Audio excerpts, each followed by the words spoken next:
Dare I talk to you about another, what was, but I believe still is, a very, very important industry in Italy. We're talking, lo and behold, of, yes, some call them shoes, some people call them footwear, some people call them sneakers, some people call them suede shoes or desert boots. But I think in a word we can sum it all up by saying footwear. Now, by definition, the Italian shoe industry began some years ago in the province of Milan, in what I would define as a smallish town called Parabiago. There were many, many shoe manufacturers in Parabiago. There still are a few left.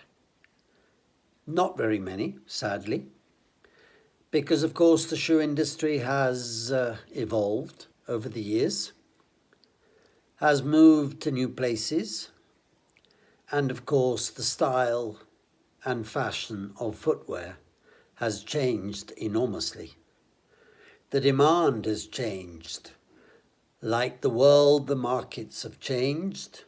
They've moved, and many of the companies that manufactured handmade shoes, both men and women's footwear, less for children,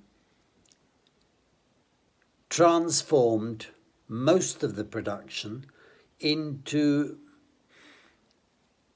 differing sectors which actually, to be honest, served and supplied a completely different market from what they had been accustomed to supplying in the past.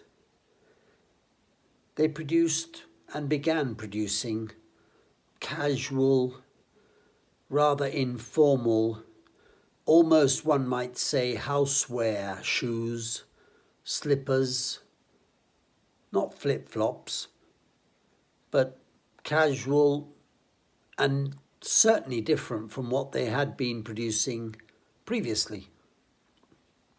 Another very, very interesting area to visit, and of course this area has changed enormously over the course of time as well.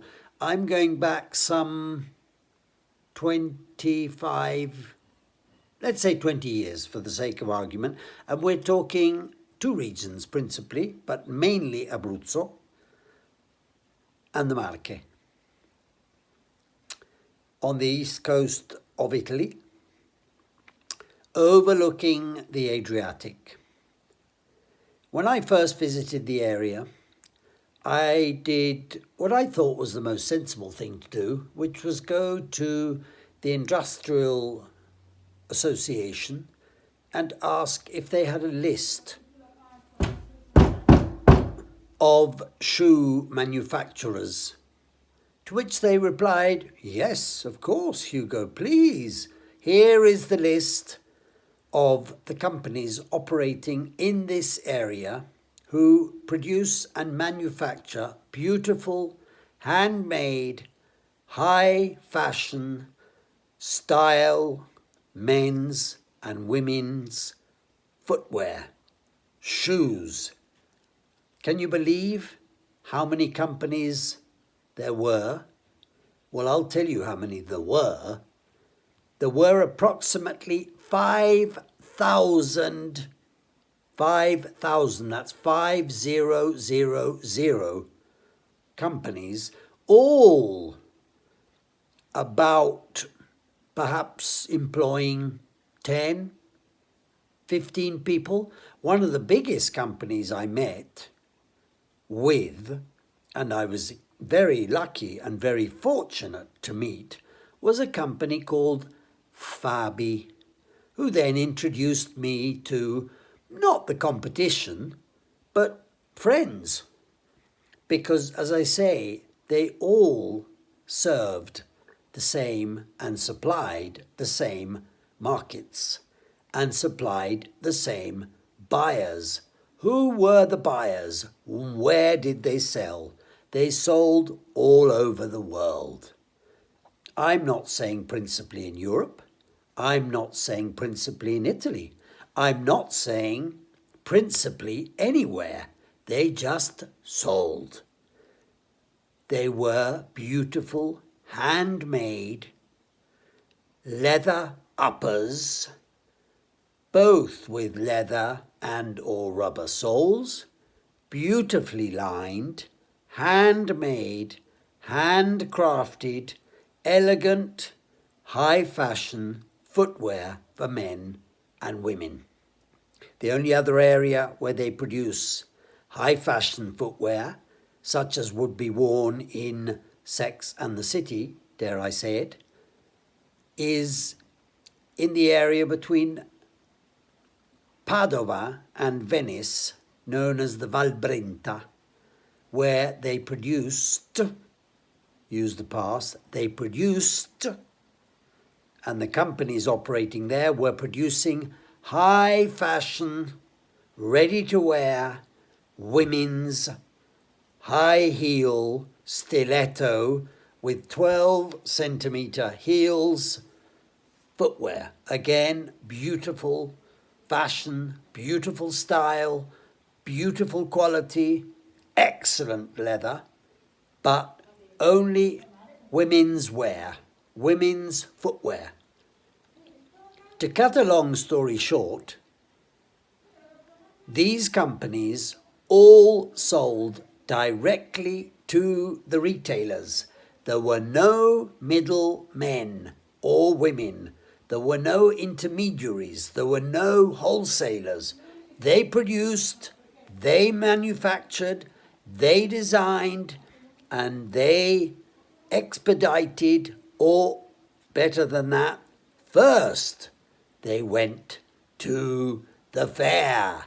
And the biggest and most famous shoe fair is called MICAM, Milano Calzatorificio.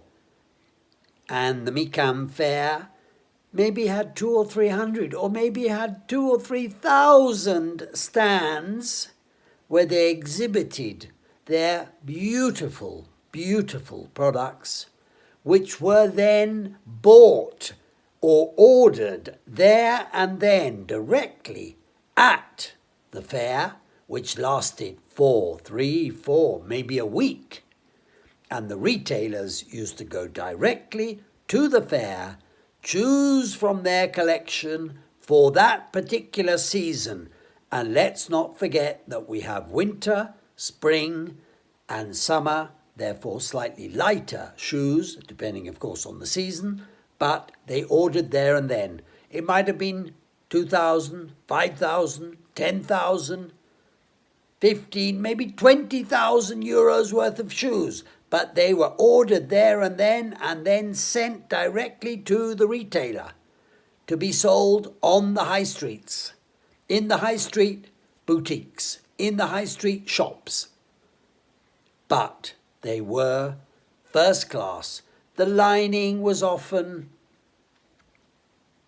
leather finished, yes. What was in between the lining in leather and the outer leather was just a fabric to absorb any sweat, because of course you also sweat through your feet. But I think I'll leave you on that note and just walk and take a walk on the wild side without going wild.